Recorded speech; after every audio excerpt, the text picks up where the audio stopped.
We're back on the shores of hell going through my first playthrough of Doom. Most of the levels in this episode were designed by Sandy Peterson, or at least finished by him, where almost all of episode 1 was done by John Romero, but things get a bit more spicy in episode 2. And things start off in the Deimos anomaly. Right off the bat, you're facing down some sizable waves of enemies with nothing but the pistol. Through the portal, grab the shotgun, and mop up the remaining monsters. Thankfully, the imps do a ton of damage to their own guys. Into the secret to meet the first new enemy, the Cacodemon, which is much more tanky than in the modern Doom games. In this same room, I find the plasma gun, which shreds the stronger enemies in this game. It shoots these blue balls of energy and has a nice peppy sound to it. I don't really get the cooldown animation after you let off the trigger, but that's just me pouting.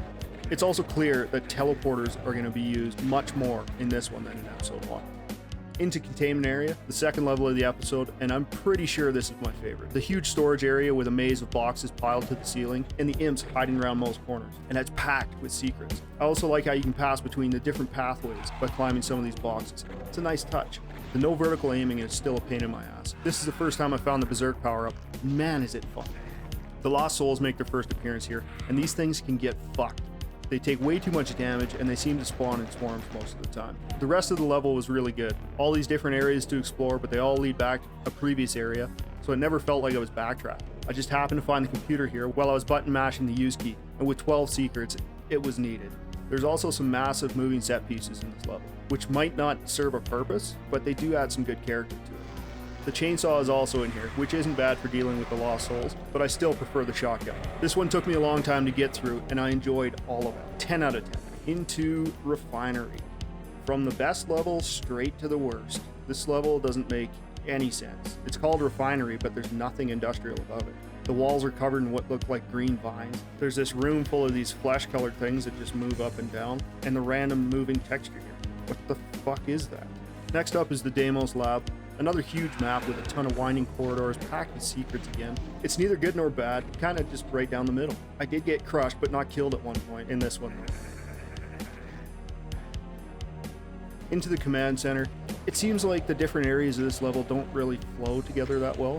You've got areas that look like a command center, then areas with vine-covered walls. Then you get into this area where it looks like it should be a stone fortress. I didn't play much of this one because I stumbled upon the exit to the secret level fairly early on, but what I did play, it was okay. The Fortress of Mystery, Episode 2's secret level, and oh boy, it's a bitch. This time around I got distracted. I know this song. I know that rhythm. Back to the level, it starts out with a room with 4 barons, and it turns out that the chainsaw is not a good weapon of choice. And because I forgot to save, I had to replay from the command center. Anyway, back into it with a better strategy to clear out the barons.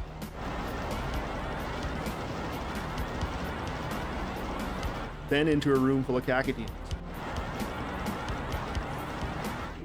What is that? What the fuck is that? Halls of the Damned. The dark and creepy music mixed with the dim red lighting really set the mood for this one. And for a game out of the early 90s, that skyline is beautiful. Inside the halls is a labyrinth of different passageways, and I love it. What I don't like is the monster closets full of the fucking lost souls. I did die once in this one as well, and I'm not even upset about it really. It was a clever trap and I fell right into it. The one with the fake exit though, that's a bit of a dick. But it's my own fault because I already knew where the actual exit was. Into the spawning vats. Right up there at the top of the list. The whole level feels like some sort of massive cloning facility. This is the first time I came across the invulnerability power up. Just your standard god mode. But having it paired with Berserk, that's a good time. But whoever thought of using the negative filter on this one is a fucking dick. Especially when it's wearing off. My mother-in-law would be doing the funky chicken if she saw this. Tower of Babel.